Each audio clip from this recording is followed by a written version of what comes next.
Assalamualaikum warahmatullahi wabarakatuh.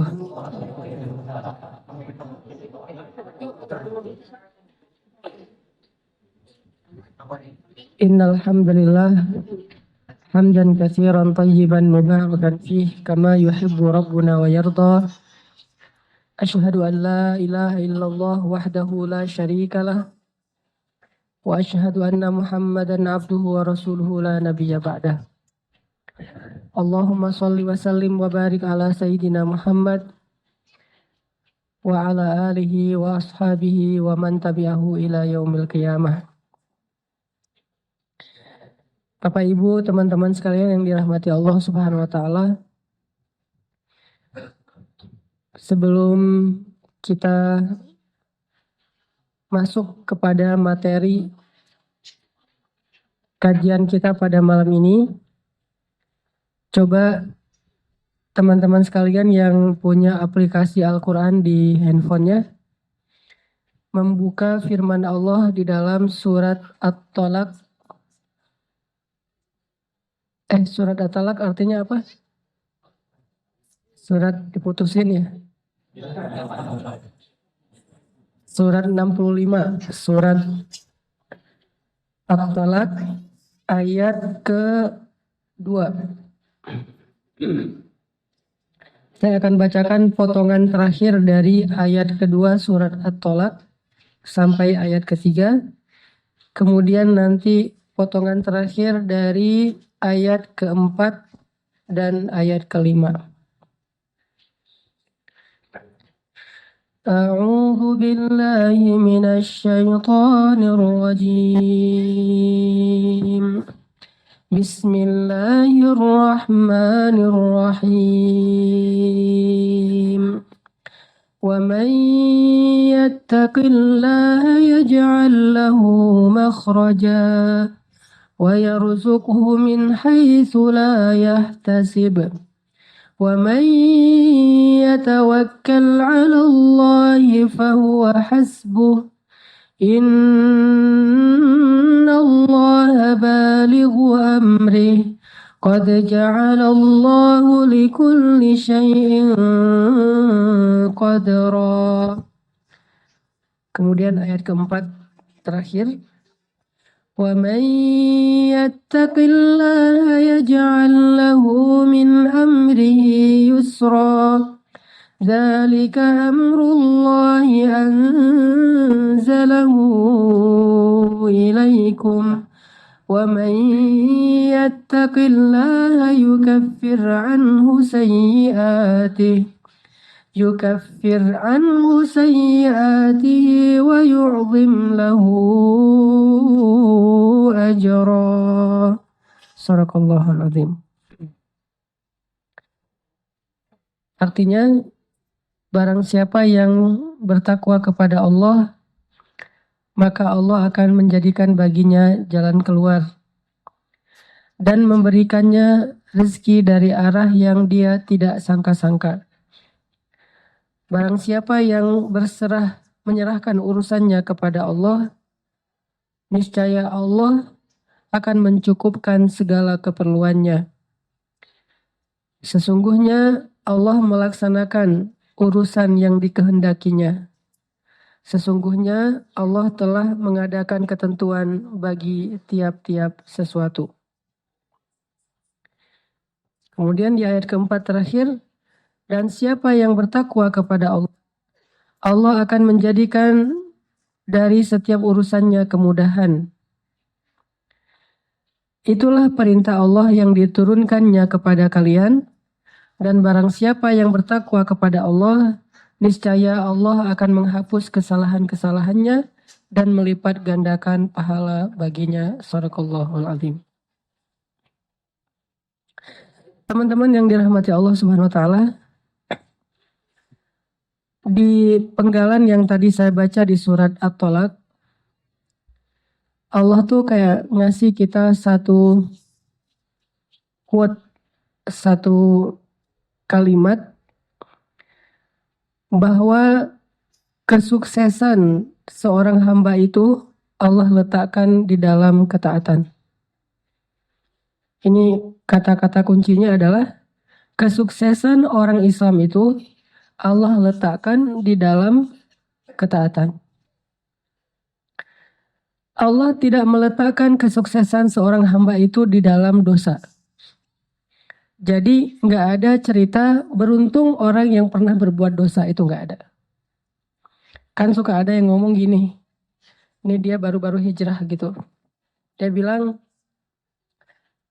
kalau dipikir-pikir kayaknya ada untungnya juga dulu saya pernah nakal. Gara-gara dulu saya pernah nakal, sekarang saya hijrah.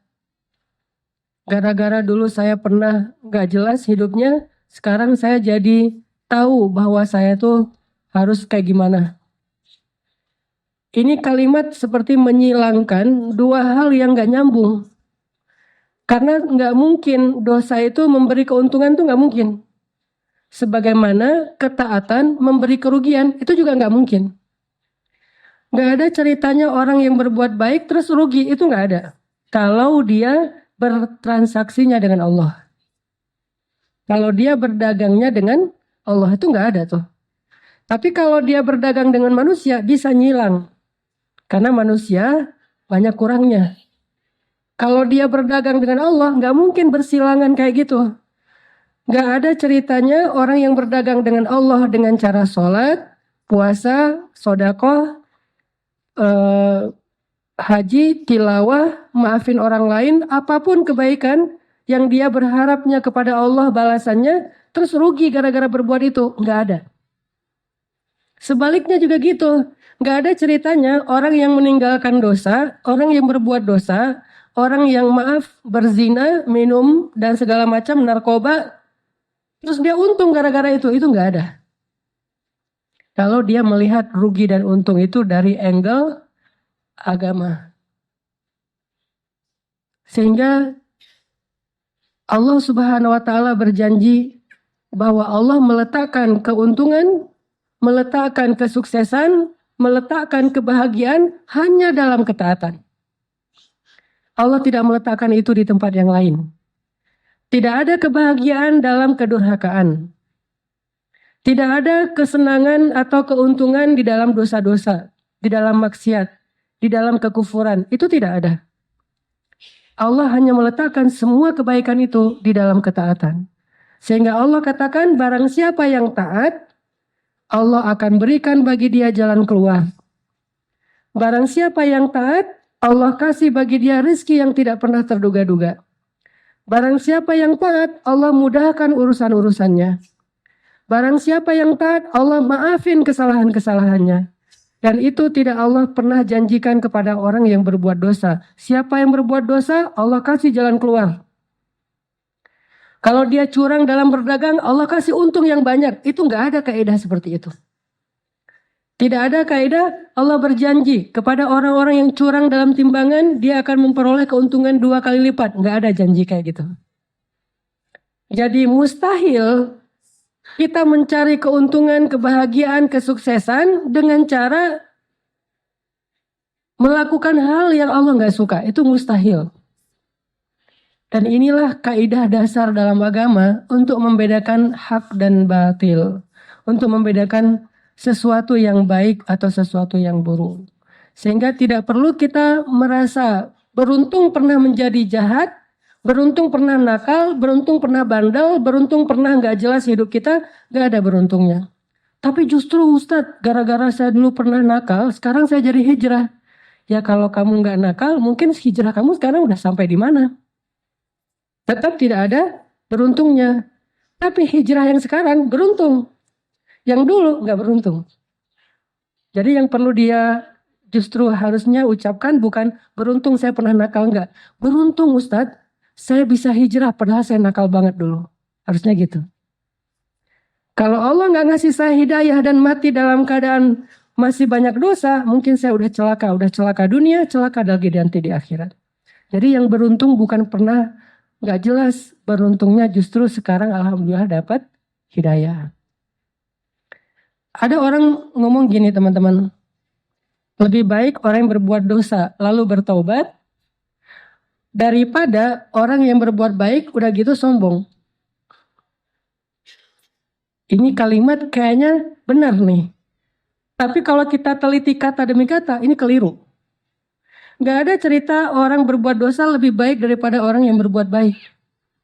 Terus kalimat yang benarnya apa? Lebih baik orang yang bertaubat dari dosa daripada orang yang sombong terhadap kebaikannya. Jadi taubat lebih baik daripada sombong, benar. Tapi dosa lebih baik daripada berbuat baik, itu nggak ada. Sederhana, kecil, tapi itu membuat sebuah persepsi di alam bawah sadar kita. Sehingga kadang-kadang kita kayak ngelihat begitu kita buat dosa, atau ada teman kita buat dosa, nganggap dia tuh belum tentu lebih buruk dari kamu yang sholat di masjid. Yang namanya bermaksiat atau berbuat dosa pasti lebih buruk daripada ibadah. Tapi yang sholat ini bisa aja nanti dia ternyata sombong. Berarti yang buruk bukan sholatnya, sombongnya. Yang buruk bukan ibadahnya, riyaknya. Yang ini buat dosa bisa aja nanti taubat. Berarti yang baik bukan dosanya, taubatnya. Artinya kebaikan tetap kebaikan, keburukan tetap keburukan. Dan kita dalam hal ini tidak dalam rangka pengen menjudge orang lain, hanya ingin membangun persepsi bahwa ternyata memang Allah menyediakan segala kebaikan itu dalam ketaatan. Allah menyediakan kebahagiaan itu hanya di dalam ketaatan. Jadi kalau kita pengen bahagia, belajar taat. Kalau kita pengen sukses, belajar taat. Kalau ketika kita udah belajar taat, hijrah ternyata ada masalah, jangan pernah mengsangkut pautkan antara masalah itu dengan ketaatan. Kayak orang suuzon gini, dia hijrah. Setelah hijrah, dia ngerasa hidupnya lebih sulit. Pendapatannya pas-pasan, rumah tangganya banyak masalah, kesehatannya sering terganggu. Ketika dia usaha, ada aja penghalang. Udah gitu dia tiba-tiba suuzon, dia bilang, kayaknya Allah gak rela nih saya jadi orang baik. Ya, kayaknya Allah nih gak rela saya jadi orang benar. Dulu ketika saya gak benar, rezeki saya berlimpah. Semuanya gampang. Sekarang giliran saya pengen jadi orang benar, semuanya jadi susah. Mending saya balik lagi aja deh kayak dulu. Seolah-olah kebaikan yang dia lakukan sekarang itu membawa dia kepada keburukan. Ini kan ngilang nih. Gak mungkin itu terjadi. Terus apa hikmahnya setelah dia berhijrah, dia berusaha untuk baik, tiba-tiba rezekinya jadi susah, kehidupannya banyak masalah. Dia tidak perlu mengevaluasi kebaikannya. Dia hanya perlu mengevaluasi kekurangan-kekurangan lain yang mungkin belum dia perbaiki. Contoh, ada orang setelah keluar dari satu pekerjaan yang syubhat atau haram, tiba-tiba urusan penghasilannya jadi susah. Terus apa yang harus dia perbaiki? Bukan mengevaluasi, mempertanyakan apakah keputusan dia keluar meninggalkan pekerjaan haram itu sudah tepat atau enggak. Itu enggak perlu dipertanyakan. Yang perlu dipertanyakan, setelah dia mengambil keputusan itu, apakah dia masih semangat bekerja? Apakah dia masih semangat ikhtiar? Apakah dia masih semangat bersedekah? Apakah dia masih husnuzon kepada Allah? Terus memperbaiki diri, karena enggak mungkin keputusan yang baik itu membawa dia kepada kecelakaan. Mustahil. Termasuk mutusin. Nggak ada ceritanya nih gua nih jadi nggak dapat sama dia gara-gara dulu nggak pengen pacaran. Nggak ada. Karena belum tentu juga kita pacaran 10 tahun sama dia terus jadian. Belum tentu kan? Pengalaman? Belum tentu juga kita yang udah kenal lama jadi sama dia. Betapa banyak yang bahkan nggak kenal tiba-tiba jadian. Yang dikecengin sekian tahun nggak jadi. Yang sama sekali diamit-amitin, amit-amit dah pokoknya sama dia jadi tuh.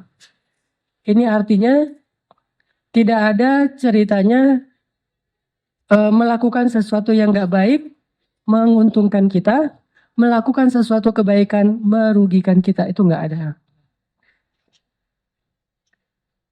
Sehingga teman-teman yang dirahmati Allah Subhanahu Wa Taala, coba kita renungkan. Kalau dalam hidup kita selama ini kita punya masalah, sepertinya kita masih kurang baik.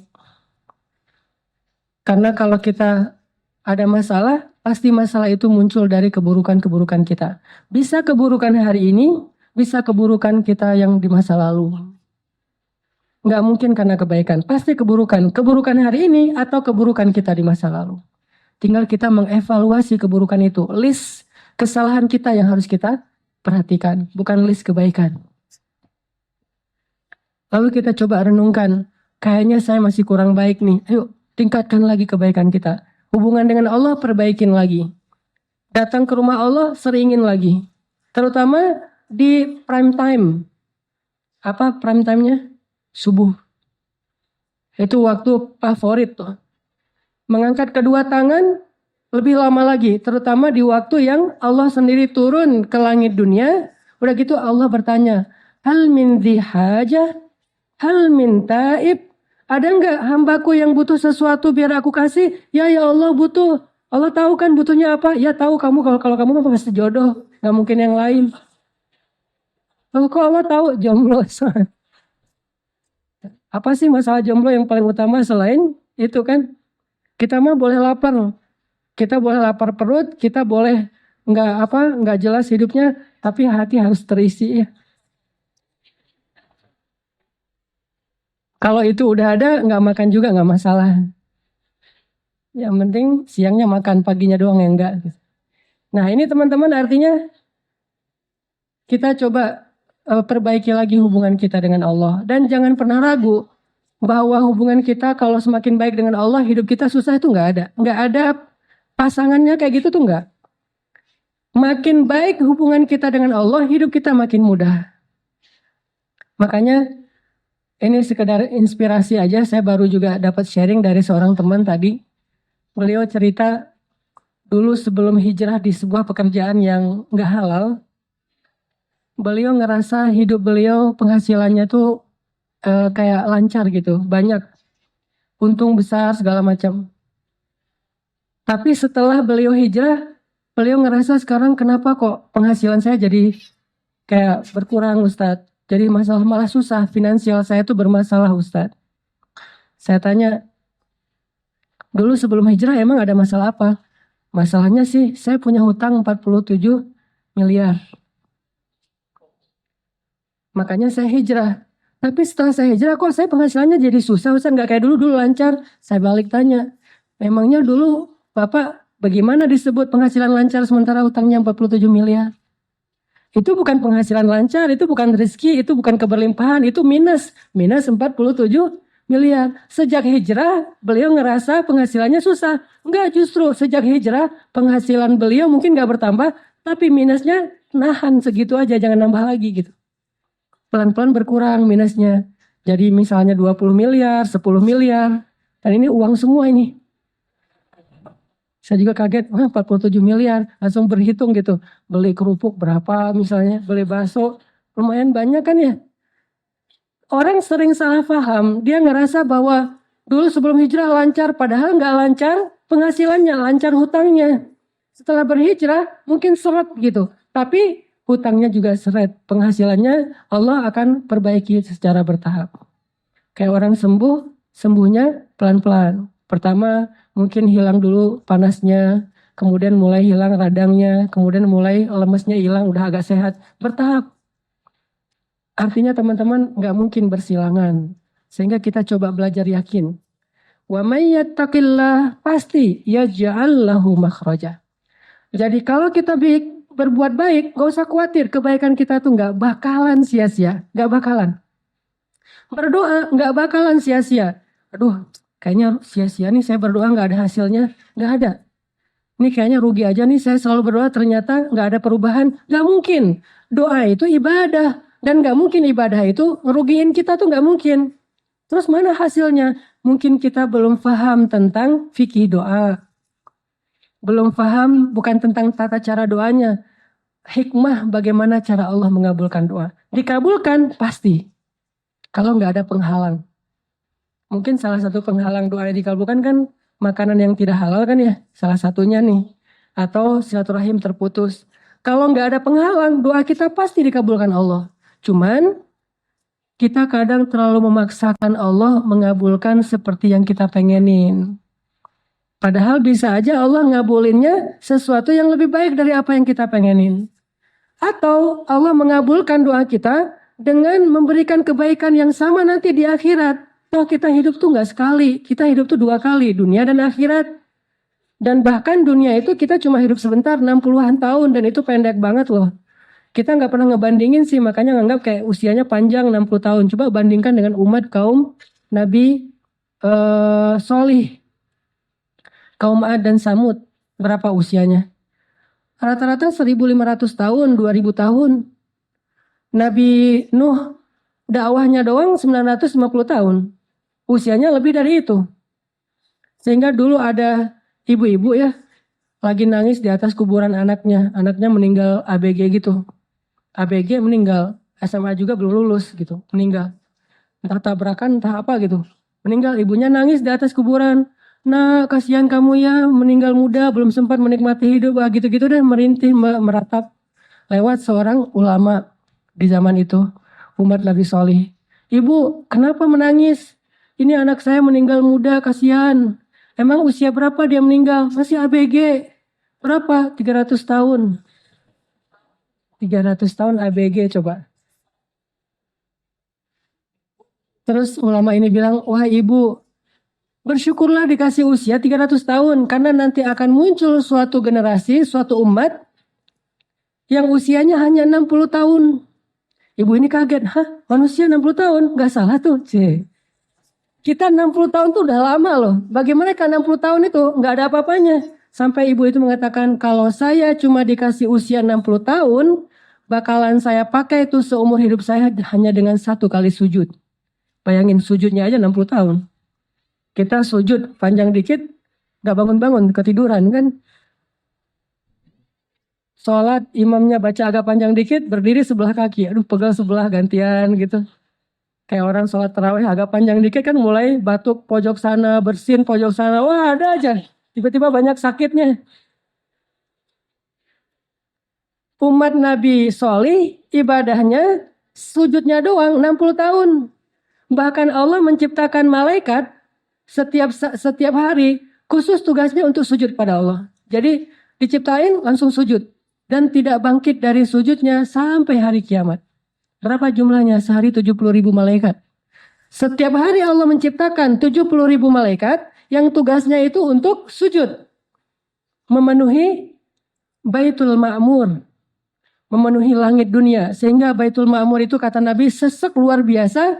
Saking seseknya seandainya Baitul Ma'mur itu retak gara-gara dipenuhi malaikat. Maka retakan dari Baitul Ma'mur itu akan jatuh ke atas Ka'bah tepat. Penuh dengan para malaikat. Bayangin sehari 70.000. Dan satu malaikat itu ukurannya lebih besar daripada bumi. Bumi di hadapan para malaikat kayak bola kayak bola pingpong kali. Jibril doang. Satu Jibril ketika menyampaikan wahyu kepada Rasulullah. Itu kan Jibril dengan wujud aslinya tuh. Kemana Nabi ngelihat ke langit itu ada wajah Jibril. Di situ Jibril, semuanya dipenuhi oleh Jibril. Nabi lari, dipanggil sama Jibril, ya Muhammad, jangan lari, saya Jibril, kamu Rasulullah. Nabi takut, karena gak kenal sama Jibril. Tiba-tiba di follow gitu kan sama Jibril. Wah ini siapa nih followersnya. Ngeri lagi followersnya, Jibril. Bayangin Allah menciptakan 70.000 malaikat yang tugasnya cuma untuk sujud. Jadi artinya kita hidup itu nggak cuma di dunia, kita hidup 2 kali. Dunia dan akhirat. Dan adegan kehidupan akhirat yang kita tahu itu terlalu disingkat oleh kita. Padahal satu ayat itu kalau dibedah bisa sampai 100 bahkan 1000 tahun. Ada banyak sekali adegan-adegan di akhirat yang kita jarang memikirkannya. Dan adegan itu pasti akan kita lalui, kita jalani. Sehingga kalau doa kita nggak dikabulkan di dunia, nggak masalah, tetap kebaikan. Nanti kita dapatkan ketika di padang mahsyar. Misalnya, ya Allah, mudah-mudahan saya bisa punya kendaraan. Masa naik angkot terus, masa jalan kaki terus, pengen punya motor juga nggak apa-apa ya Allah. Makanya kalau minta jangan tanggung-tanggung, mobil ya Allah.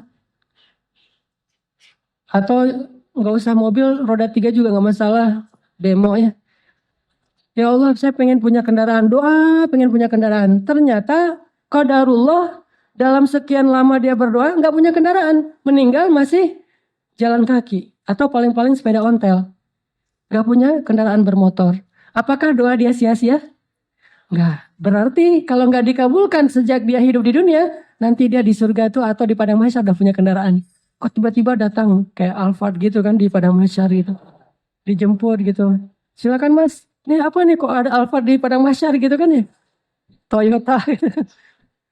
Kenapa nih kalau ada Alphard di padang mahsyar? Kan dulu Mas berdoa pengen punya Alphard. Ya udah karena nggak dikabulkan di dunia, dikabulkan di surga. Wah bener nih bener ya udah jalan lancar tuh. Yang pasti dia dapat apa yang dia minta. Terus kenapa kita ragu-ragu minta sama Allah yang terbaik? Kalau nggak dapat di dunia ya dapat di akhirat. Sama aja kan. Yang sama-sama hidup kok. Malah di sana lebih butuh dari apa yang kita dapetin di dunia. Ya Allah, pengennya yang matanya lebar.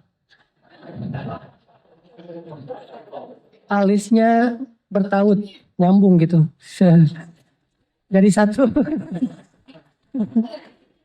Alisnya bertaut ya Allah. Terus pipinya agak-agak kayak tirus gitu. Jangan terlalu cabi. Kulitnya bening ya Allah gitu. Kalau perlu, kalau dia minum air kelihatan air ngalir. Spesifik kan, mintanya tuh keren banget. Saking kerennya, nggak ada yang kayak gitu di dunia. Makanya nggak dikabulkan. Ternyata dikabulkannya di surga. Bidadari. Kamu sih mintanya terlalu keren. Nggak ada di dunia, nyari-nyari juga. Mana nih yang kayak gini? Nggak ada. Adanya di surga. Ya udah berarti nggak dikabulin. Soalnya kriteria kayak gitu nggak ada di dunia. Kan Allah nggak akan ngasih kurang dari itu. Lebih dari itu ya, tapi kurang dari itu enggak. Ya udah. Karena nggak yang kurang dari itu ada di dunia, tapi Allah nggak mau ngasih, ngasihnya yang lebih. Berarti dikasihnya bidadari. Bangkit dari kubur. Assalamualaikum. Hai. Cih. Mudah-mudahan sih masuk surga ya. Ditunggu di pintu surga. Assalamualaikum, salaman, salaman. Siapa neng gitu? Mbak siapa? Hah, masa nggak kenal sama istri sendiri? Hah istri, cie. Kapan kita weddingnya? Belum sih. Sekarang kita lagi persiapan nih. Ada WO-nya.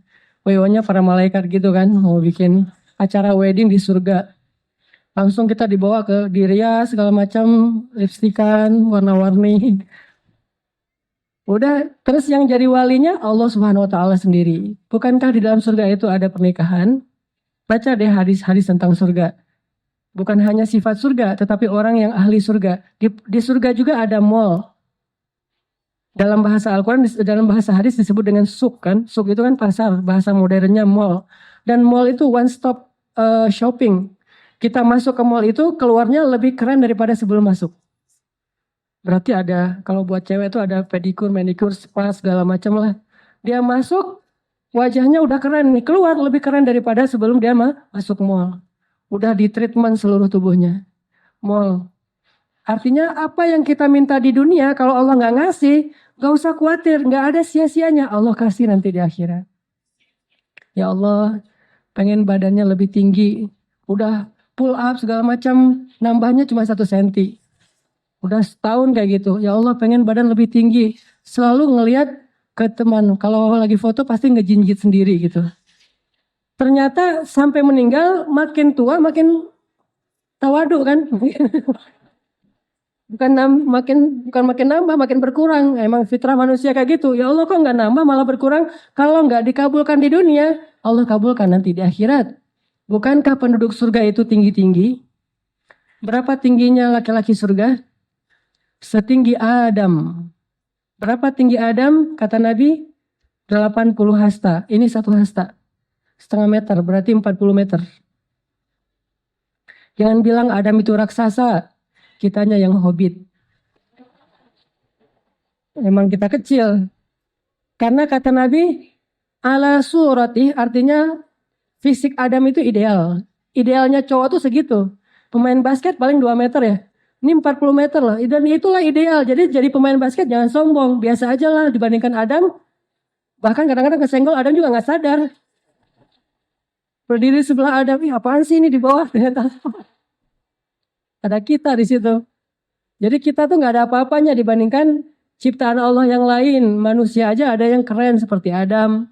Terus usianya 2000 tahun. Belum lagi nanti kalau kemampuan fisik yang gagahnya itu Musa kan yang paling terkenal. Saking gagahnya Musa sampai difitnah sama Bani Israel. Karena orang Israel ini suka fitnah. Dari dulu sampai sekarang sih. Suka fitnah. Mereka ngeposting tuh. Viral juga waktu itu. Hashtagnya Musa penyakit kulit.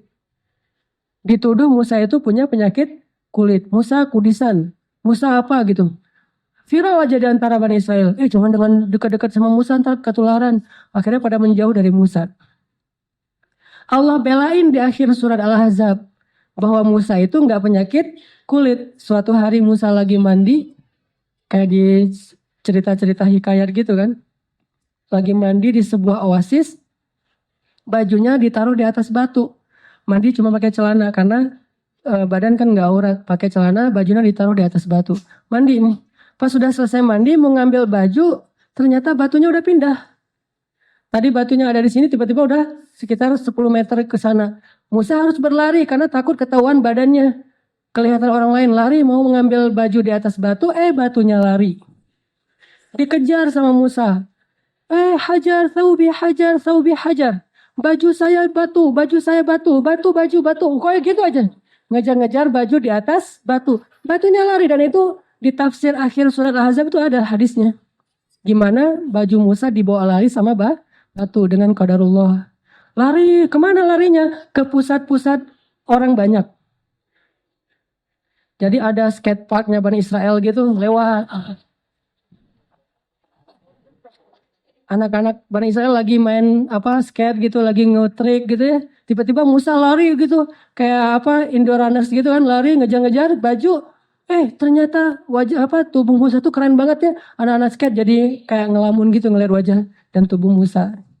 Ternyata badan kita kalah sama badan Musa, lebih atletis, lebih six pack gitu. Kan perut Nabi juga six pack.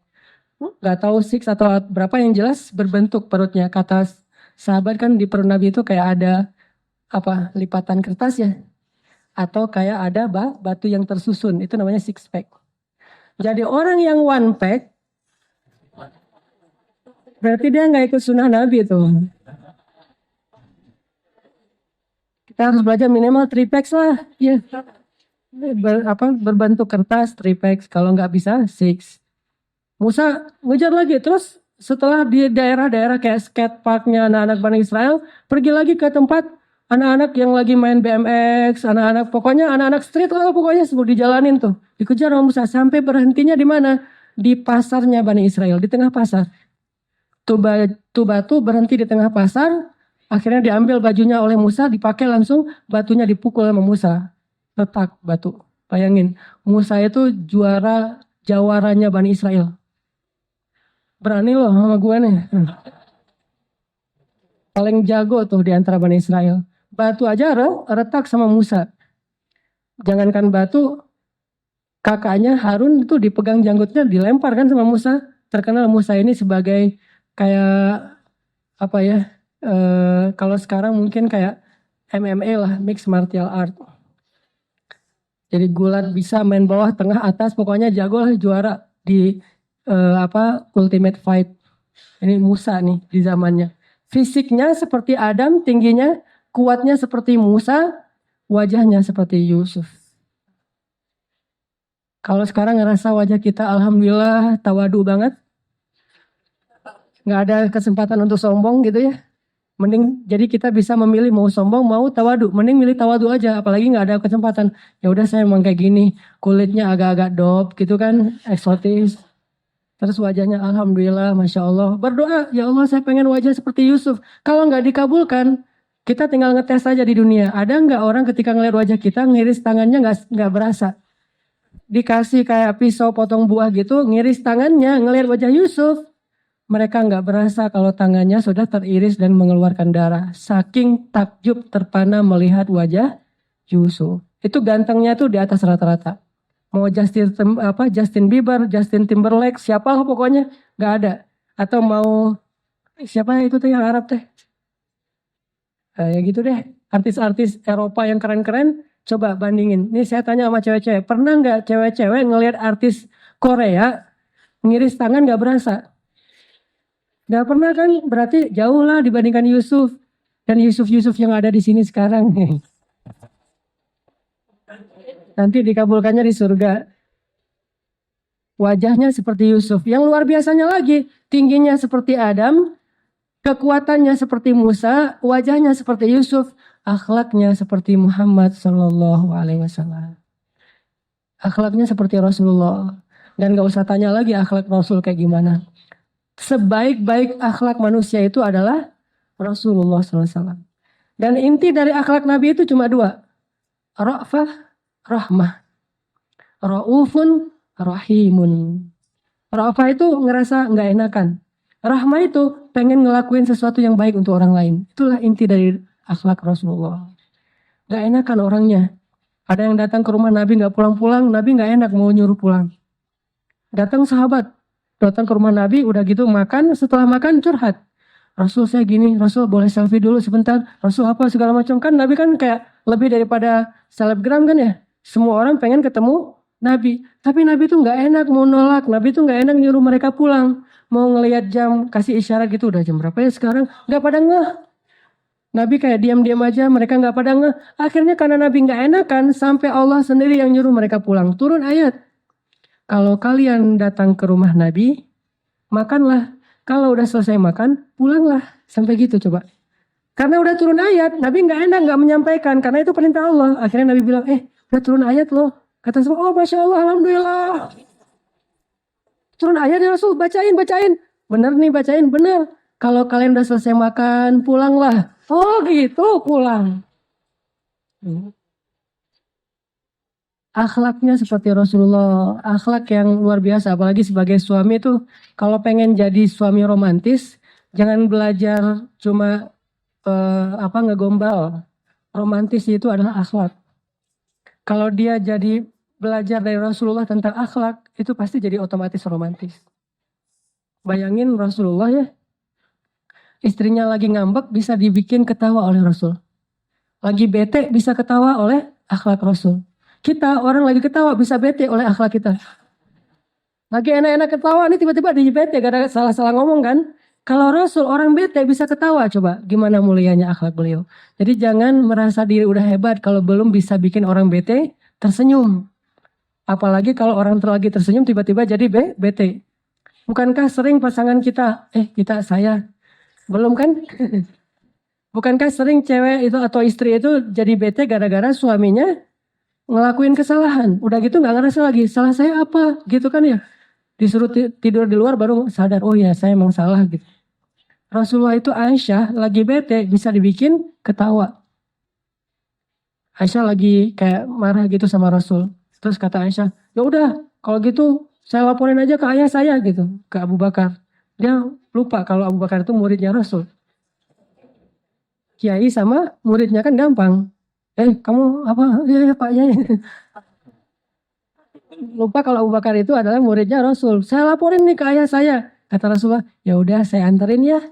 Malah nawarin anterin. Ya udah nggak apa-apa, anterin. Boncengan berdua naik onta. Sampai ke rumah Abu Bakar, duduk. Abu Bakar bilang, ya Rasulullah. Abu Bakar nggak peduli dengan anaknya. Ya Rasulullah ada apa? Kalau butuh sesuatu, utus aja orang biar saya yang datang ke Rasul. Jangan Rasul datang ke saya. Saya jadi nggak enak nih Rasul. Gak apa-apa Abu Bakar, kita ada keperluan datang ke sini. Oh ya ada apa ya Rasulullah? Terus Rasulullah bilang ke Aisyah. Aisyah, boleh saya ngomong dulu? Coba akhlak apa ini? Seorang Rasul yang mulia, yang di langit sangat dipuji-puji. Jadi selebgram langit banget. Semuanya kangen sama Nabi. Allah aja muji-muji Rasul. Tiba-tiba seolah-olah minta izin ke istrinya. Mau ngomong. Boleh aku ngomong dulu wahai Aisyah. Jawaban Aisyah ngeri lagi tuh. Apa jawaban Aisyah? Boleh tapi jangan ngomong kecuali yang benar loh ya. Gitu ngomongnya coba. Jangan ngomong kecuali yang benar. Karena Aisyah lagi marah nih. Abu Bakar emosi. Karena merasa nggak pantas Aisyah bicara kayak gitu di hadapan Rasulullah. Bukankah Allah sendiri yang mengatakan Rasulullah itu orang yang jujur? Orang yang la yantiqu anil hawa, in huwa illa wahyun yuha. Kenapa Aisyah bilang jangan bicara kecuali kebenaran? Abu Bakar langsung ngedorong Aisyah. Ya Aisyah, ma'adallah ya Aisyah.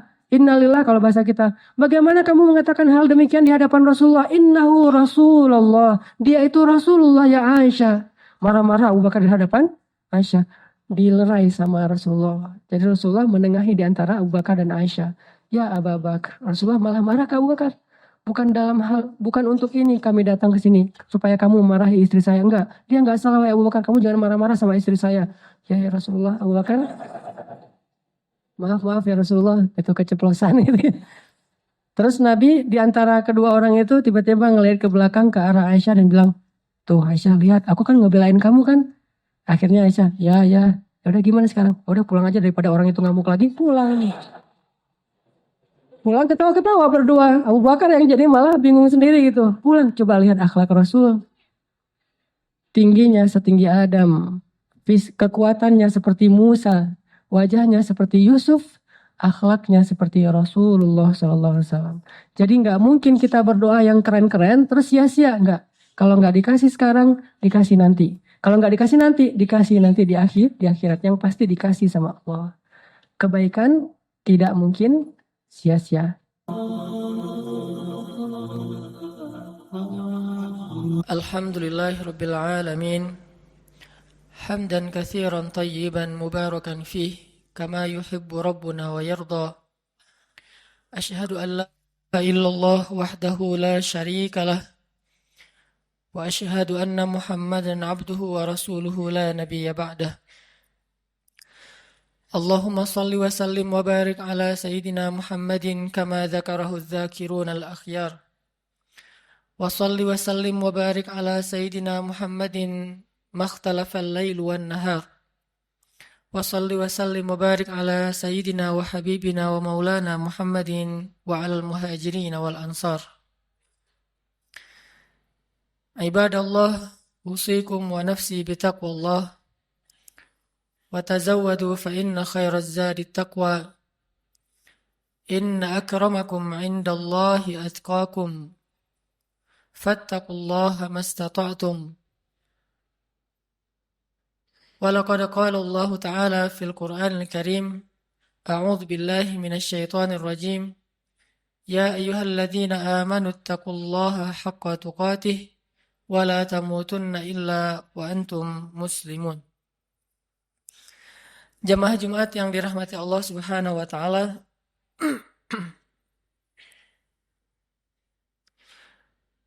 Dalam sebuah hadis yang diriwayatkan oleh Imam At-Tirmidzi, Rasulullah Shallallahu alaihi wasallam pernah bersabda, An Abdullah bin Mas'ud radhiyallahu an qala Rasulullah Shallallahu alaihi wasallam, Ala ukhbirukum biman yahrumu 'alan nar aw biman tahrumu 'alaihi nar ala kulli qaribin hayyinin sahlin. Dari Abdullah bin Mas'ud radhiyallahu an ia berkata, Rasulullah Shallallahu alaihi wasallam bersabda, maukah kalian aku beritahu orang-orang yang tidak akan disentuh oleh api neraka, atau orang yang tidak akan masuk ke dalam api neraka? Mereka adalah setiap orang yang memiliki sifat qaribin hayyinin sahlin. Hadis riwayat At-Tirmidzi. Dalam riwayat yang lain disebutkan ala kulli hayyinin layyinin qaribin sahlin.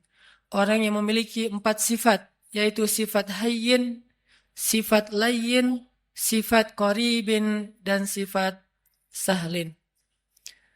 Shadaqa Rasulullah sallallahu alaihi wasallam. Jamaah yang dirahmati Allah, ada 4 sifat yang kita bisa ambil di dalam beberapa hadis tadi. Sifat yang sangat diistimewakan oleh Allah Subhanahu wa taala pada diri seorang hamba. Bahkan Nabi SAW sampai memberikan jaminan, siapapun yang memiliki 4 sifat ini, tahrumu alaihin nar. Api neraka tidak akan membakarnya, atau dia tidak akan mungkin masuk ke dalam api neraka. Sifat yang pertama adalah sifat hayyin. Kalau kita membaca di dalam Al-Quran, di antara ayat yang menjelaskan tentang sifat hayyin ini adalah surat Al-Furqan ayat 63. Allah Subhanahu wa taala berfirman, أعوذ بالله من الشيطان الرجيم بسم الله الرحمن الرحيم وعباد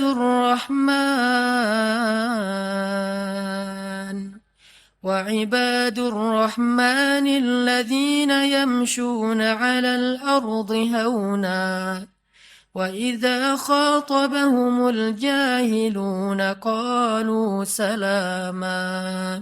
Sadaqallahul Azim.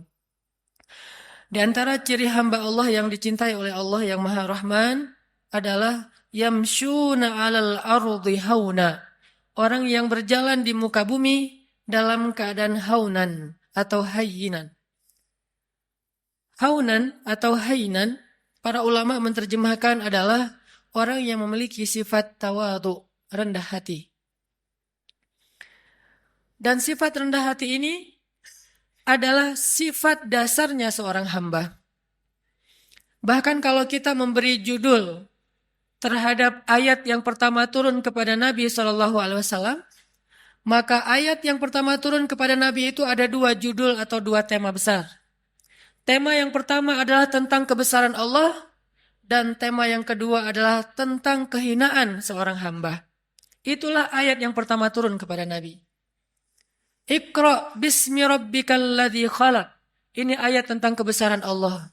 Khalaqal insan min 'alaq. Ini tentang kerendahan makhluk. Atau Iqra wa rabbukal akram. Allah yang maha mulia. Alladzi 'allama bil qalam. Yang maha tahu segala sesuatu dan mengajarkan ilmu kepada manusia. 'Allamal insan ma lam ya'lam. Mengajarkan kepada manusia apa yang sama sekali mereka tidak tahu. Jadi kalau kita mau ngasih judul terhadap ayat atau wahyu yang pertama turun kepada Nabi SAW, ternyata yang berhubungan dengan makhluk, ayat yang pertama turun itu adalah ayat tentang tawadhu, ayat tentang rendah hati. Rendah diri bahkan di hadapan Allah dan rendah hati di hadapan makhluk. Karena ini adalah sifat dasarnya seorang hamba. Tidak mungkin disebut hamba ketika dia meninggikan diri, menganggap dirinya mulia, menganggap dirinya di atas, menganggap dirinya tinggi. Karena dasarnya seorang hamba itu adalah rendah. Sehingga ketika seorang hamba meletakkan dirinya pada status yang Allah telah tempatkan dia, baru Allah akan memuliakan dia. Tidaklah seseorang bersedekah kecuali hartanya akan bertambah, dan tidaklah seseorang merendahkan dirinya kecuali Allah akan mengangkat derajatnya. Tapi sebaliknya, ketika seorang hamba menempatkan dirinya di posisi yang lebih tinggi, maka Allah akan menjatuhkan dia sebagaimana Allah menjatuhkan iblis. Ana khairum min, saya lebih baik daripada dia, kata iblis. Maka sejak saat itu iblis diusir dari surga dan dikutuk untuk selama-lamanya. Sifat rendah hati, bahkan rendah diri di hadapan Allah Subhanahu wa taala adalah identitas aslinya makhluk. Identitas aslinya hamba. Dan inilah ciri hamba yang dicintai Allah Subhanahu wa taala. Hayyin. Kalau kita belajar kepada Rasulullah SAW, di antara contoh-contoh bagaimana Nabi menunjukkan hayyinan, sifat tawadhu, rendah hatinya beliau kepada sesama, adalah kisah ketika Nabi SAW duduk di antara sahabat-sahabat Ahlu Sufah. Ahlu Sufah itu adalah istilah untuk segolongan sahabat yang miskin. Yang mereka makan roti dari bahan yang kasar. Rotinya itu kasar dan keras, sehingga kalau ingin dimakan, roti itu harus direndam dulu dengan air baru bisa dimakan. Saking kasar dan kerasnya roti ini. Dan dalam bahasa Arab, ini diistilahkan dengan qadid. Ketika Nabi duduk di antara para sahabat miskin, lalu mereka menghidangkan roti-roti yang keras di hadapan Nabi, lalu mereka merasa tidak enak hati karena malu kepada Rasulullah, menganggap Rasulullah tidak pantas makan roti seperti yang mereka makan. Apa kata Nabi? Sesungguhnya saya adalah anak seorang perempuan yang biasa makan qadid. Sesungguhnya saya adalah anak seorang perempuan yang biasa makan qadid. Nabi ingin menempatkan dirinya sama dengan yang lain, sehingga yang lain tidak merasa canggung kepada beliau. Dan beliau mengatakan, saya sudah biasa makan makanan seperti ini dari dulu juga. Jadi kita sama. Akhirnya para sahabat merasa nyaman makan bersama Rasulullah SAW. Ini namanya hayyin. Tidak mencari perbedaan, tidak menganggap dirinya tidak pantas atau tidak level dengan orang lain, tetapi justru merendahkan diri sehingga menjadi sama dengan orang lain. Bahkan dalam riwayat yang lain yang mungkin ceritanya juga cukup terkenal, walaupun ulama memberikan judul yang berbeda-beda terhadap kisah ini, adalah kisah ketika Nabi bertemu dengan sekelompok penggembala ternak. Dan di Arab pada masa itu, yang menggembala ternak rata-rata bukan menggembala ternak pribadinya, bukan miliknya. Biasanya milik orang kaya digembalai oleh orang-orang miskin. Sama kayak Nabi dulu pernah menggembala ternak-ternak orang Mekah, bukan ternak beliau sendiri. Ketika Nabi duduk di antara para penggembala, maka Nabi menyampaikan, tidaklah Allah mengutus seorang Nabi kecuali mereka pernah menggembala ternak. Kenapa Nabi mengatakan ini? Mungkin ada ulama yang memberi judul hadis ini dengan judul tentang karakter building, tentang leadership. Tetapi jangan lupa bahwa angle lain dari kisah ini adalah sesungguhnya Nabi mencari persamaan antara beliau dengan orang di sekelilingnya. Bahwa beliau mengatakan, tidaklah Allah mengutus seorang Nabi kecuali pernah menggembala ternak. Seolah-olah menggembala ternak itu adalah pekerjaan yang mulia. Dan membuat mereka tidak pesimis, tidak rendah diri di hadapan Nabi SAW. Ini adalah cara-cara cerdas Nabi SAW dalam menyampaikan akhlak, menunjukkan akhlak hayyin, rendah hati di antara para sahabat. Banyak lagi hadis-hadis yang luar biasa, kisah-kisah bagaimana Nabi rendah hati di antara orang lain, di antara para sahabat. Bahkan ketika Nabi SAW berbicara dengan anak kecil, maka Nabi akan jongkok supaya setara ukuran tubuh beliau dengan tubuh anak kecil. Tidak berbicara seolah-olah beliau adalah seorang atasan kepada anak kecil yang bekerja di rumah beliau seperti Anas bin Malik. Ini bahasa-bahasa hainan, orang-orang yang rendah hati di hadapan makhluk. Dan Allah Subhanahu wa taala seringkali mengingatkan manusia tentang sifat rendah hati dengan cara menyebutkan asal muasal penciptaan manusia. Hampir semua ayat tentang penciptaan manusia ada pesan moral tentang hainan, rendah hati di dalamnya. Tidakkah kalian perhatikan dari apa kalian diciptakan? Ada ayat diciptakan dari tanah, ada ayat diciptakan dari dua manusia yaitu Adam dan Hawa. Ada ayat yang diciptakan dari setetes air yang hina. Ada ayat yang diciptakan dari segumpal darah. Intinya adalah kalian harus tahu diri bahwa kalian sebetulnya bukan siapa-siapa. Allah lah yang telah memberikan kepada kalian kehormatan dan kemuliaan. Intinya adalah rendah hati. Hampir semua ayat tentang penciptaan manusia ada pesan tentang rendah hati di dalamnya. Makanya Nabi SAW mengatakan, di antara 4 sifat yang paling dicintai Allah kepada makhluk adalah hayyin, sifat rendah hati. Memandang orang lain sama dengan dirinya.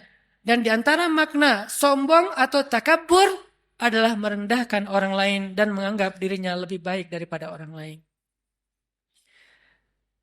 Jamaah yang dirahmati Allah Subhanahu wa taala. Sifat yang kedua, hayyinin layyin. Layyin ini secara bahasa artinya bertutur kata dengan bahasa yang lemah lembut. Kalau kita memperhatikan bagaimana Islam bisa memadukan antara lemah lembut dengan ketegasan, ini menunjukkan betapa akhlak dalam Islam itu sempurna. Karena banyak orang yang tidak bisa memadukan dua hal ini, seolah-olah ketika bersikap lemah lembut, dia menjadi lemah. Dan ketika bersikap tegas, dia menjadi kasar. Padahal tegas dan kasar sesuatu yang berbeda, lemah dan lembut juga sesuatu yang berbeda. Layyin dan tegas, lemah lembut dan tegas, sesuatu yang bisa dipadukan. Karena dua-duanya akhlak yang mulia. Mustahil dua akhlak mulia itu tidak bisa dipadukan. Itu mustahil. Yang tidak mungkin dipadukan adalah akhlak mulia dan akhlak yang tercela. Maka kalau ketegasan kita sepakati sebagai akhlak mulia, pasti mungkin sekali untuk memadukan ketegasan dengan sikap lemah lembut. Bahkan salah satu ayat yang cukup jelas mengajarkan kepada kita tentang sikap lemah lembut dalam situasi apapun adalah ayat ketika Allah mentarbiyah, mendidik Musa dan Harun ketika mengutus keduanya untuk berdakwah kepada Firaun. Ketika Allah mengutus Musa dan Harun berdakwah kepada raja yang paling zalim yang pernah hidup di muka bumi, Bukan hanya raja yang keras, yang kasar, bahkan raja ini pernah mengaku dirinya sebagai Tuhan. Bukan hanya syirik, tapi dia mengaku sebagai Tuhan. Dia mengatakan, Ana Rabbukumul A'la. Saya adalah Tuhan kalian yang paling tinggi. Ketika Allah mengutus Musa dan Harun untuk berdakwah kepada raja yang paling jahat ini, apa kata Allah? Wa qula lahu qawlan layyinan. Dan ucapkanlah kepada dia ucapan yang lembut. Sebelum Musa disuruh untuk merevolusi Fir'aun, maka Musa diperintahkan lebih dulu untuk qula lahu qawlan layyinan. Kenapa Allah katakan demikian? Karena Allah tahu karakter hambanya yang bernama Musa. Kalau Harun mungkin agak tidak terlalu dikhawatirkan akan bersikap kasar. Karena Harun pada dasarnya punya sifat lemah lembut. Harun ini kalau di antara para sahabat mirip seperti Abu Bakar. Sedangkan Musa mirip seperti Umar. Memang terkenal dengan kerasnya terhadap kebatilan. Sehingga sebelum Musa bersikap keras atau tegas kepada Fir'aun, maka Allah memberi dia briefing, memberi dia nasihat, qula lahu qawlan layyinan. Katakanlah kalian berdua kepada dia ucapan yang lemah lembut. Dan perhatikan juga kisah Ibrahim ketika berdakwah kepada ayahnya. Begitu ayahnya marah-marah kepada Ibrahim, bahkan mengancam akan merajam Ibrahim, apa kata Ibrahim? Qala salamun alaik. Sa'astaghfiru laka rabbi innahu kana bi hafiyya. Kata Ibrahim, salam. Nggak apa-apa wahai ayah, aku akan minta ampun untukmu kepada Tuhanku. Sesungguhnya Tuhanku sangat baik kepadaku. Qaulan layyinan, sebelum kalimat-kalimat yang lain. Bahkan Nabi SAW bersabda, sesungguhnya Allah itu maha lembut dan mencintai kelembutan. Dan Allah akan memberikan kebaikan melalui jalan yang lembut, yang tidak diberikan dengan cara-cara yang kasar. Maka muncullah salah satu kisah yang cukup fenomenal dalam kehidupan Nabi tentang sifat lemah lembut, adalah adegan ketika ada seorang laki-laki Badui buang air kecil di dalam Masjid Nabawi. Ini masjid tersuci nomor 3 di dunia bagi kaum muslimin. Setelah Makkah, nomor 2 bahkan setelah Makkah, kemudian Nabawi, kemudian Masjidil Aqsa. Ada orang Badui, dan orang Badui ini dalam istilah Arab disebut A'rabi, orang yang tidak berpendidikan baik, orang yang belum paham Islam, bahkan belum masuk Islam. Dia ngelihat ada kayak tembok gitu, dia buang air kecil di situ. Lalu para sahabat berdiri ingin memarahi dia. Nabi mengatakan, tunggu, biarkan dia, jangan sakiti dia. Karena kalau dia ditahan atau dicegah, itu akan menyakiti dia, udah terlanjur. Maka biarkan dia, jangan sakiti dia. Setelah dia selesai dengan hajatnya, maka Nabi kemudian ingin mengambil air, tetapi para sahabat mendahului beliau dan membersihkan kotoran laki-laki tadi. Setelah selesai, Nabi memanggil dia, lalu mengajak dia berbicara baik-baik. Walaupun tidak disebutkan secara detail, apa yang Nabi ucapkan kepada laki-laki ini, tetapi kesimpulannya dengan kelembutan Nabi bertanya tentang siapa namanya, dari mana asalnya, lalu memberi nasihat, ini tempat apa, kenapa tidak boleh buang air kecil di sini. Setelah Nabi menasihatinya baik-baik, akhirnya dia kemudian masuk Islam. Dan setelah dia masuk Islam, dia berdoa kepada Allah, ya Allah, rahmatilah saya dan juga Rasulullah SAW, yang lain jangan. Sampai dia berdoa seperti itu, rahmati saya dan Rasulullah saja, yang lain jangan. Karena dia sebel sama yang lain, sama Rasul dia cinta. Kemudian Nabi tersenyum dan mengatakan, kalau berdoa jangan berdoa seperti itu, doakanlah kebaikan buat semuanya. Baru dia katakan, ya Allah rahmati saya, rahmati Rasulullah, rahmati kami semuanya. Sikap lemah lembut. Termasuk juga ada seorang laki-laki di zaman Nabi yang seringkali merencanakan untuk membunuh Nabi SAW. Sampai suatu ketika dia berhasil ditangkap oleh para sahabat, dibawa ke Madinah. Sampai di Madinah, Nabi menyuruh sahabat untuk mengikat dia di salah satu tiang masjid. Jadi dulu masjid juga berfungsi sebagai penjara darurat. Dia diikat di tiang masjid. Setiap kali Nabi datang ke masjid, Nabi tersenyum kepada dia dan bertanya, bagaimana kabarmu? Awalnya dia marah. Udah tahu diikat, nanya kabar. Terus Nabi datang lagi, dia ditanya, gimana kabarmu hari ini? Gimana kabarmu hari ini? Terus Nabi bertanya. Intinya Nabi menyapa dia, walaupun dia musuh. Dan ternyata lama-kelamaan dengan sapaan Nabi yang lembut, tulus, dan senyum Nabi yang luar biasa, akhirnya dia menjawab, Baik wahai Muhammad. Bagaimana kabarmu? Baik wahai Muhammad. Lalu Nabi mengatakan, lepaskan ikatan dia. Setelah dilepaskan ikatannya, Nabi bertanya kepada dia, menurutmu apa yang harus kami lakukan kepadamu? Kata dia, kalau engkau mau lepaskan saya akan pulang ke kampung saya, akan saya ambil harta yang banyak, lalu saya berikan kepadamu tebusan terhadap diri saya. Dan peganglah janji saya. Maka Nabi mengatakan, tidak. Engkau tidak perlu menebus, engkau bebas. Dia mengatakan, saya bebas? Ya. Tapi kalau kamu ingin kembali ke negerimu, mandilah terlebih dahulu. Dia disuruh mandi. Setelah dia selesai mandi, dia diajarkan cara berwudu. Ternyata gara-gara keadaan suci itu Allah menurunkan hidayah ke dalam hatinya, lalu dia masuk Islam. Setelah dia masuk Islam, dia ketemu dengan Rasulullah, dia mengatakan, sungguh dulu engkau adalah orang yang paling saya benci, maka sekarang engkau adalah orang yang paling saya cintai. Allah mengubah sesuatu dengan sifat lemah lembut yang tidak bisa diubah dengan sifat yang kasar dan keras. Lalu muncul lagi adegan, seorang laki-laki di zaman Nabi, Muslim, tapi dia suka minum. Lalu ketika dia dalam keadaan mabuk, dia suka mengganggu orang di jalan. Sehingga ditangkap oleh para sahabat, dihadirkan kepada Nabi. Nabi mengatakan, ikat dia di depan masjid. Lalu Nabi mengatakan, kita akan menghukum dia dengan cara, setiap orang yang datang ke masjid, mengambil sendalnya dan memukul dia dengan sendal mereka. Setiap masuk masjid. Setiap masuk masjid, sendal dipegang, pukul. Dan memukulnya pun di bagian yang tidak akan melukai. Mungkin di lengannya atau di kakinya. Dipukul, lalu masuk ke masjid. Supaya dia sadar. Lalu tiba-tiba ada seorang laki-laki, sahabat, memukulnya sambil mencela dengan mengatakan, celaka kamu. Maka Nabi SAW mengatakan, jangan begitu. Janganlah engkau membantu syaitan untuk mencelakakan saudaramu. Tegas, tetapi tetap menjaga kehormatannya. Sampai Nabi bersabda, kalau kita baca kitab Riyadhus Shalihin, ada bab yang khusus masalah ini. Nabi bersabda, jika budak perempuan kalian berzina, maka cambuklah dia, tetapi jangan mencela dia. Kalau dia berzina untuk kedua kalinya, cambuklah dia, tetapi jangan mencela dia. Kalau dia berzina lagi untuk ketiga kalinya, maka juallah dia walau dengan harga seutas tali yang murah, tetapi jangan mencela dia. Dalam Islam tidak ada ruang untuk mencela siapapun. Tetapi hukum, hak agama untuk ditegakkan. Sedangkan celaan bukan bagian dari agama. Ini sikap lemah lembutnya Islam tanpa kehilangan ketegasannya. Kemudian Nabi juga mengatakan tentang bagaimana seorang suami kepada istri. Istausu bin nisa'i khairan, fa innal mar'ata khuliqat min dhila, wa inna a'wajad dhila a'lah.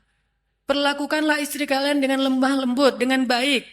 Karena sesungguhnya perempuan itu tercipta dari tulang rusuk. Dan tulang rusuk yang paling bengkok itu yang atasnya. Jika kalian terlalu kaku, keras, mereka akan patah. Dan jika kalian membiarkan, mereka tetap bengkok. Istausu bin nisa'i khairan. Perlakukan mereka dengan lemah lembut.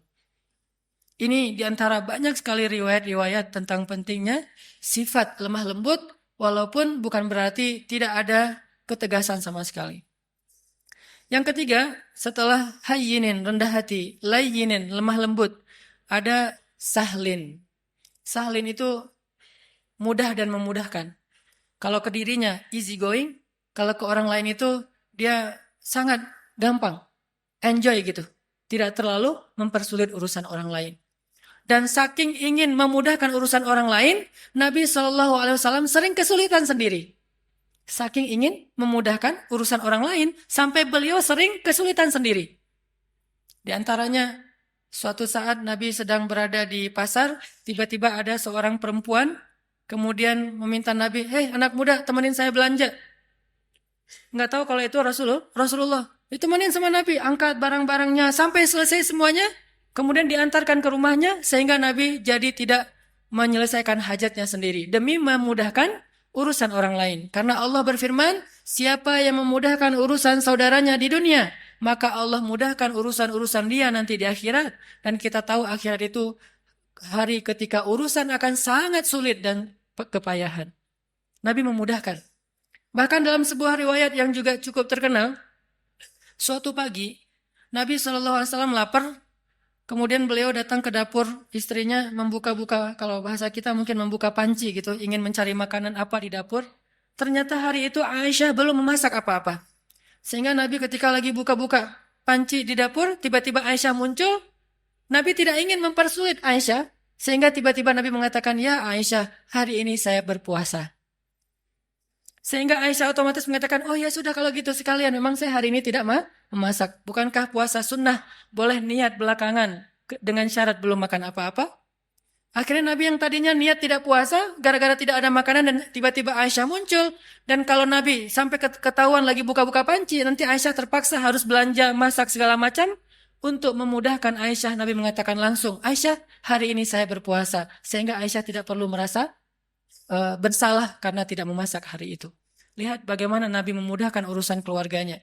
Bahkan ketika ditanya kepada Aisyah, ya Aisyah, apa yang dilakukan Nabi di rumah? Aisyah mengatakan, Nabi di rumah sibuk menyelesaikan semua urusan istri-istrinya. Jadi Nabi kalau di luar, orang berlomba-lomba menyelesaikan hajat beliau, kalau di rumah, beliau justru sibuk dan tidak berhenti untuk menyelesaikan hajat keluarganya. Menyelesaikan urusan orang lain, sahlin, memudahkan. Dan Allah Subhanahu wa taala senang memudahkan urusan hamba. Yuridullahu bikumul yusra wala yuridu bikumul usra.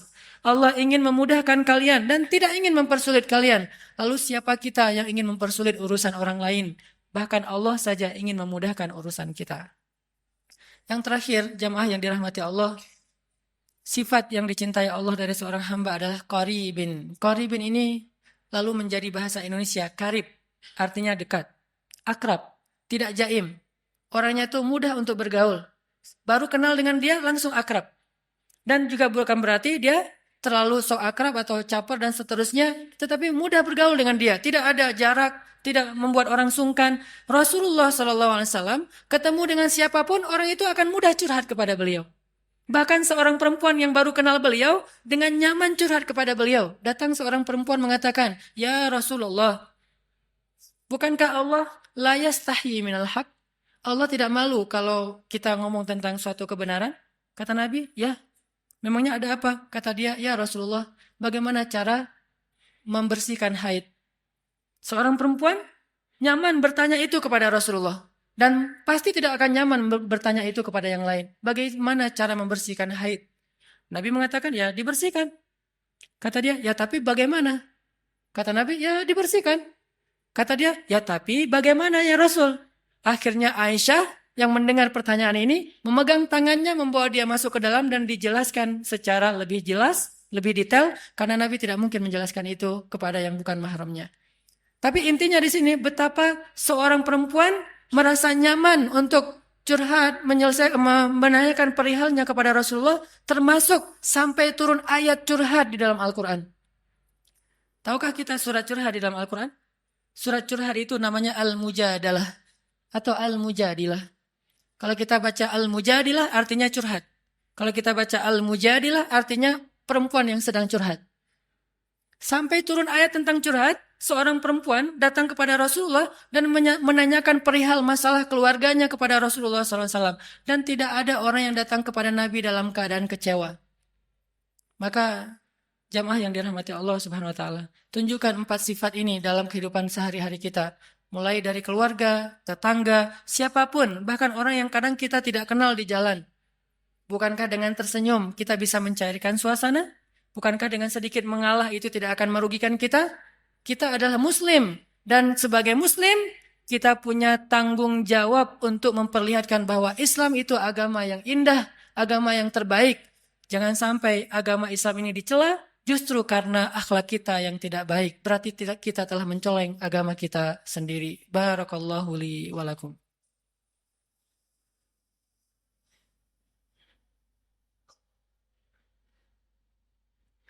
Alhamdulillahirabbil alamin. Asyhadu an la ilaha illallah wa asyhadu anna Muhammadar Rasulullah. Allahumma salli wa sallim wa barik ala sayyidina wa habibina wa maulana Muhammadin wa ala alihi wa sahbihi ajma'in. Jamaah yang dirahmati Allah Subhanahu wa taala, Allah Subhanahu wa taala berfirman, Bismillahirrahmanirrahim. Ya ayuhan nas, ya ayyuhalladzina amanu, la yaskhar qaumun min qaum asa ayyakunu khairan minhum, wala nisa'um min nisa' asa ayyakunna khairan minhun.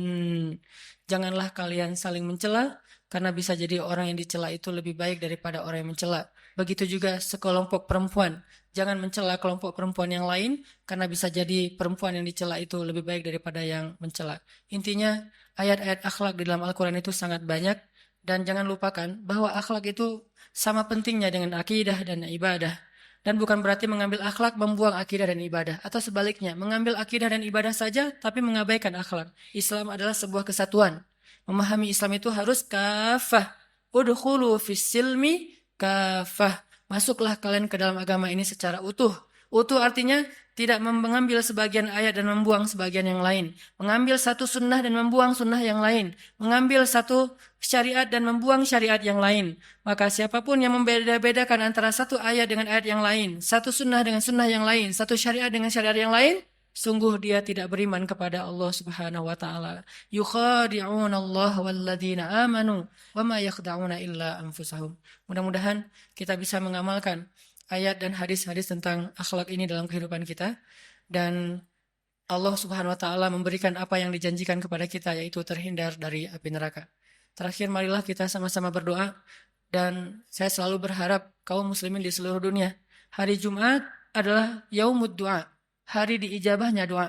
Maka bantulah saudara-saudara kita di Suriah, di Palestina, di Rohingya, di seluruh dunia, termasuk mungkin yang di Indonesia seperti di Aceh dan di seluruh Indonesia. Bantulah mereka dengan doa. Mudah-mudahan doa-doa kita akan meringankan urusan-urusan mereka dan akan mendatangkan pertolongan Allah Subhanahu wa taala kepada mereka. Bismillahirrahmanirrahim. Allahumma ighfir lana walil muslimin. Allahumma ighfir lana waliwalidayna warhamhuma kama rabbayana sighara. Allahumma inna nas'aluka al-huda wat-tuqa wal-'afafa wal-ghina. اللهم أعنا على ذكرك وشكرك وحسن عبادتك. ربنا آتنا من لدنك رحمة وهيئ لنا من أمرنا رشدا واجعل لنا من كل ضيق مخرجا ومن كل هم فرجا ومن كل عسر يسرا. اللهم انصر الإسلام والمسلمين.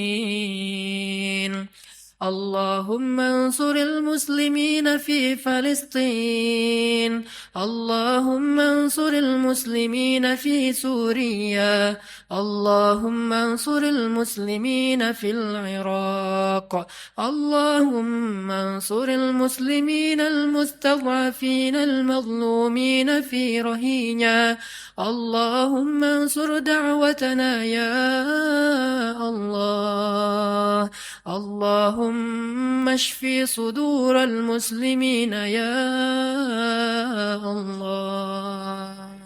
اللهم اجعل بلدنا هذا إندونيسيا بلدا آمنا بلدا آمنا بلدا آمنا وارزق أهله من الثمرات من آمن منهم يا رزاق. ربنا هب لنا من أزواجنا وذرياتنا قرة أعين واجعلنا للمتقين إماما.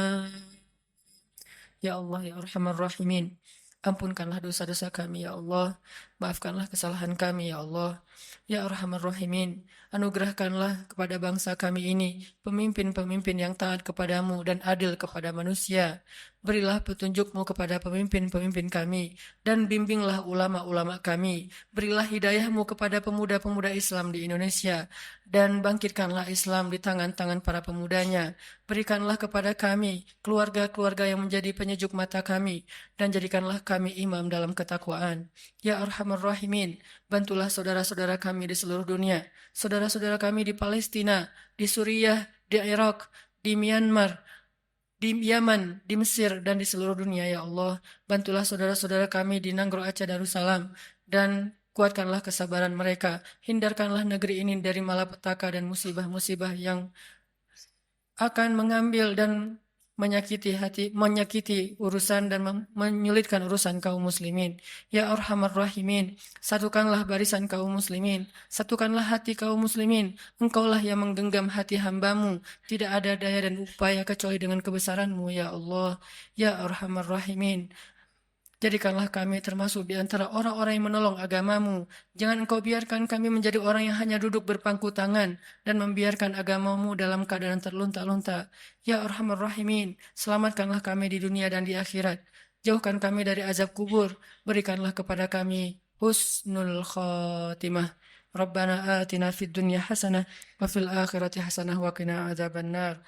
Qulu qawli hadza wastaghfirullah li wa lakum innahu huwal ghafurur rahim.